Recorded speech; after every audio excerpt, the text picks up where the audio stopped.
हर महादेव। जय भोलेनाथ की। जय श्री हरि। आज हम सुनेंगे 20वां अध्याय।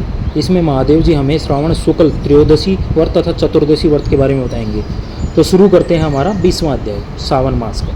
भगवान शंकर ने कहा, सनत कुमार, अब मैं तुम्हें श्रावण शुक्ल त्रयोदशी और चतुर्दशी तिथि के कार्यों के संबंध में बताता हूँ। श्रावण शुक्ल त्रयोदशी के दिन कामदेव की सौंठ विधि से पूजा की जाए। अशोक, मालती, मदन, कोसुम्ब, बकुल तथा अन्य मादक पुष्प तथा लाल चावल, पीले चंदन, सुगंधित द्रव्य, पौष्टिक जन द्रव्य, दूसरे वीर्यवर्धक द्रव्यों का नैवेद्य समर्पण करके मुख्य रोचक पान देना चाहिए।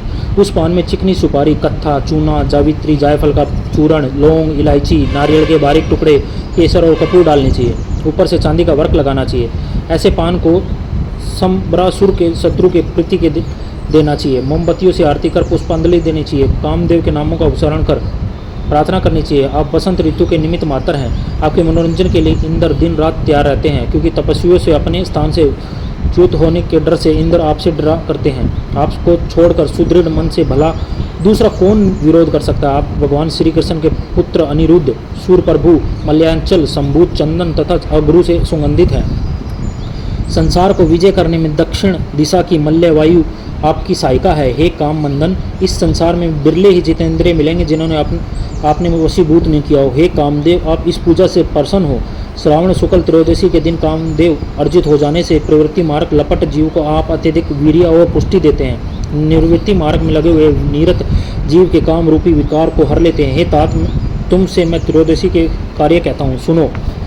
मैंने जो तुमको अष्टमी के दिन का पवित्रारोपण बतलाया था, यदि मनुष्य उसे उस दिन ना कर पाए तो प्रभु सदाशिव के प्रिय तीर्थ चतुर्दशी के दिन कर लेना चाहिए। देवी तथा विष्णु समान को पवित्रा का निर्माण करना चाहिए। केवल प्रार्थना तथा नाम भेद की कल्पना करनी चाहिए। विकल्प से जो विशिष्ट बात है उसे मैं अब तुम्हें बता रहा हूँ। 11, 38, 50 तार का बराबर की ग्रंथियों वाला और तुल्य मध्य भाग वाला पवित्रा बनाना चाहिए। पवित्रा 12 अंगुल 8 अंगुल का होना चाहिए। शेष विधि पहले के से समान ही है।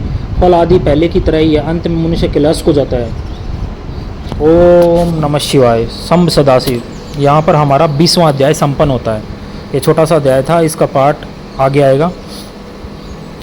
भोलेनाथ की कृपा आप पर बनी रहे, आपका प्रेम सुरक्षित रहे, आपके परिवार में सुख शांति का वास हो, धन धान्य से भरा रहे। प्रेम बारिश की तरह ही है, कभी आता है कभी जाता है, लेकिन हम उम्मीद नहीं छोड़ते। जो प्रेम करता है वो उम्मीद नहीं छोड़ता कभी भी। तो अपनी उम्मीद पे बरकरार रहिए, अपने भविष्य को संजोइए और अपने प्रेजेंट में जीना सीखिए। ज़्यादा ना तो पास्ट की सोचें ना फ्यूचर की सोचें, बस फोकस ऑन योर गोल और on your health. Everything will be all right. ओम नमः शिवाय। जय श्री हरि।